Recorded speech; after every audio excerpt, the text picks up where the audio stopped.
I've been getting comments from people who say to me that they want to know how to get out. How do I get out? How do I not come back? I hate it here. I can't stand looking at the pain that's inflicted on my loved ones, the trauma, the pain, the suffering. I can't stand it. I don't want to be here.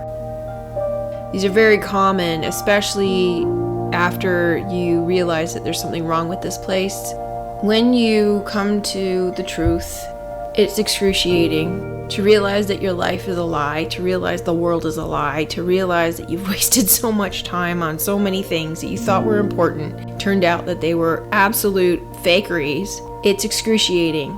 And in some cases can cause PTSD, in some cases can cause extreme depression or anxiety or phobias, paranoia, psychosis, schizophrenia. There's all sorts of mental affectations that happen as a result that you will need to get a handle on. Most mental illness is a result of thinking out of control. If you get control of your thinking, then a lot of those mental illnesses will go away. There is no shortcut here. If you're thinking of exiting out early, I don't advise it, simply because you're going to have to come back anyway, and it's not a solution. You might as well deal with the hands that you've been dealt and figure a way out of your own suffering that you've created for yourself. I know you don't want to hear a lot of this, but you find your power within yourself. You find your power in changing your circumstances and changing your perspective. Change your thinking. The hardest part is in the early stages when you are bombarded with the fear-mongering and the conspiracy theories, and you don't want anything to do with the physical, and so you do your darndest to try to live off grid, but you can't. It's not possible, because the grid or the matrix is the physical. It's everywhere, and you can't escape it because it's you. You created it. So the only way for you to escape it is to detach from it mentally, psychologically, and emotionally. It is for you to realize what it actually is, that it is here for the purpose of your awakening, that it is here for you to learn about yourself.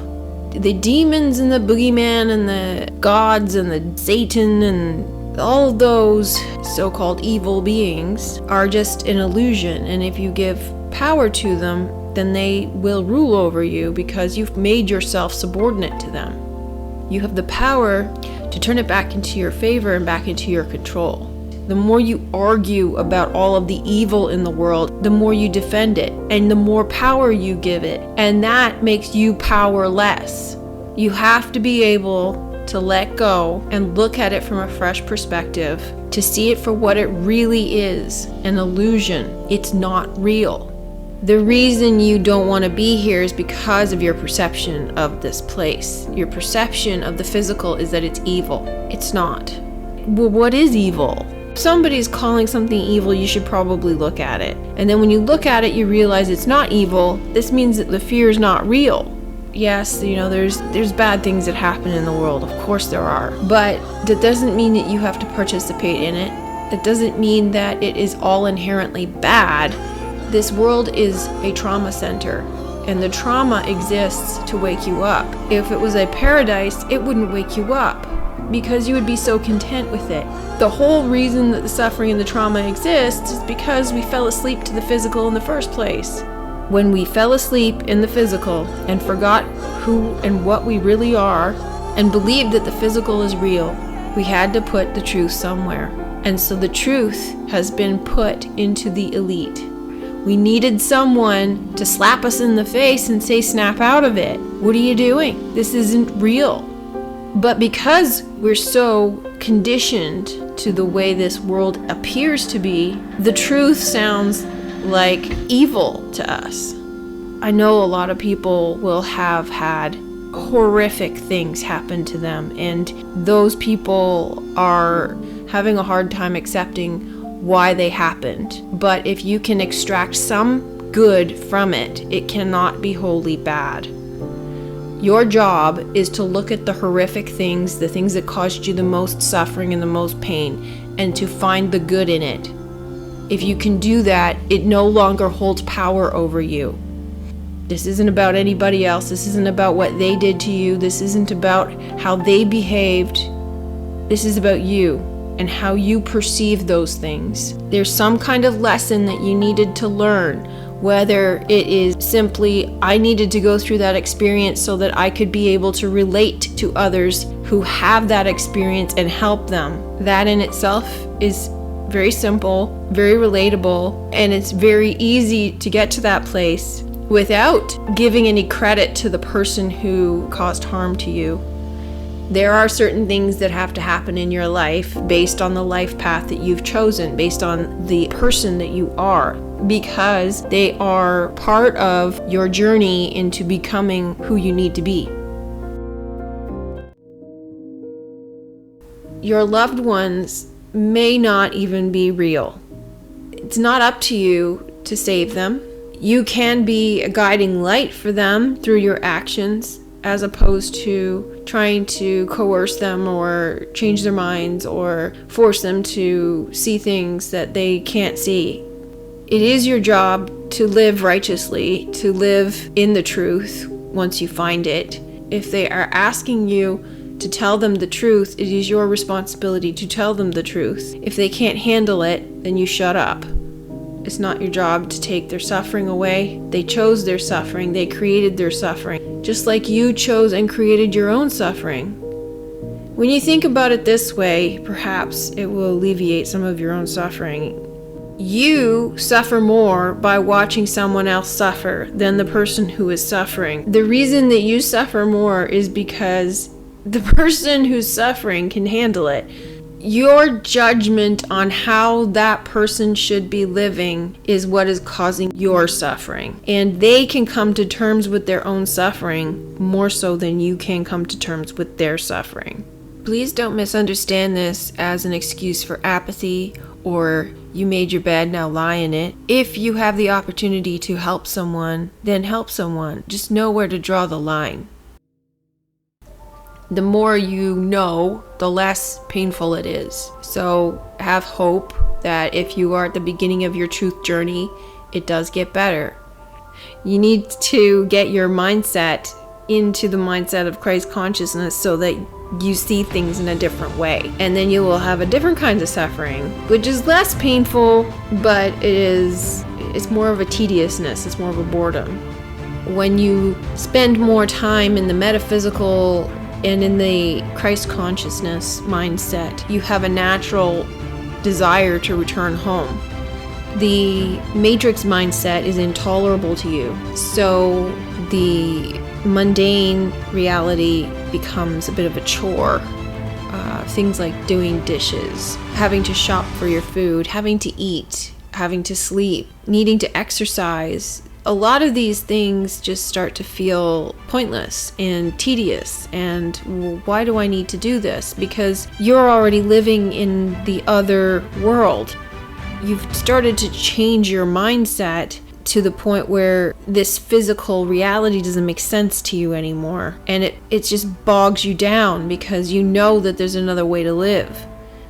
But because we're still sort of straddling two realities, you still have to live in the physical reality. Especially when you become particularly gifted at manifesting or telepathy or meditation, and things start to come to you and you start to see the connections and you're viewing things through your third eye. Oddly enough, like that is where you need to be. How do I get out of here and never come back? First of all, you got to ask yourself, why do you never want to come back? If you don't want to come back because you perceive this place as painful and suffering and horrible, your job is not finished. You need to get to the place where you understand that the physical serves a purpose. You need to understand that the physical is merely a reflection of what's going on within. It is the absence of true love. It is a purging. It is a mirror, a fragment of self. So hating the outside, hating the physical, or wanting out of the physical is not going to get you out of the physical. Embracing the physical is going to get you out of the physical. You need to accept that the physical is merely a reflection of what is within, and it's there to serve a purpose. It's there to show you something about yourself. It's there for you to learn about yourself. It's here for an experience. If you're hating the physical, that's the same as hating part of yourself. And the only way out is wholeness. The only way out is accepting everything as it is in its divine perfection. That means the good and the bad. That means seeing the good in the bad. The way out is within your mind, because all of this is created in your mind. The way out is true love. The way out is to marry the opposites, to realize that the trauma and the suffering and the fear is an illusion, and it has a purpose. Being here in the physical is a way of getting to know yourself, and it's for the purpose of your awakening, and it's also to serve the purpose of your growth and expansion and knowledge. It is an ongoing process. It's not something that comes instantaneously. The whole story here is telling you how to exit out. You have to marry the opposites, join left with the right, the male with the female, the alchemical marriage of opposites. You have to join heart with mind. You have to rise into Christ consciousness, the Cairo, the XP, the head out of the box, the jack in the box. You need to exit out internally. You cannot leave the physical externally until you leave it internally. And when that happens is entirely up to you.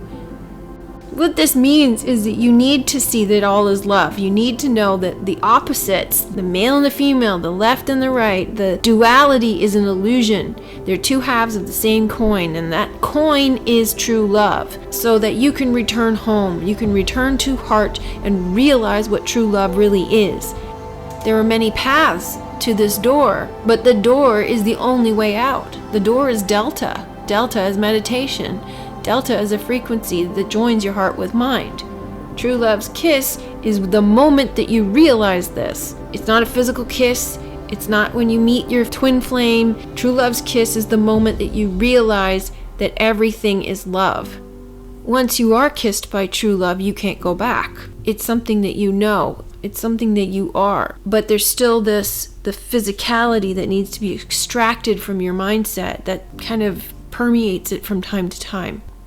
When you marry the heart with mind, when you rise to Christ consciousness and you open the third eye and you see everything through your third eye, you see through the illusion, you realize the purpose of all of the things that you perceive to be evil, the purpose of all the things in the physical that happen to you, and the course of your life and the story of your life, and its ultimate divine purpose, and its pure perfection, and its reason for being, and your reason for being, and your role here, and who you really are.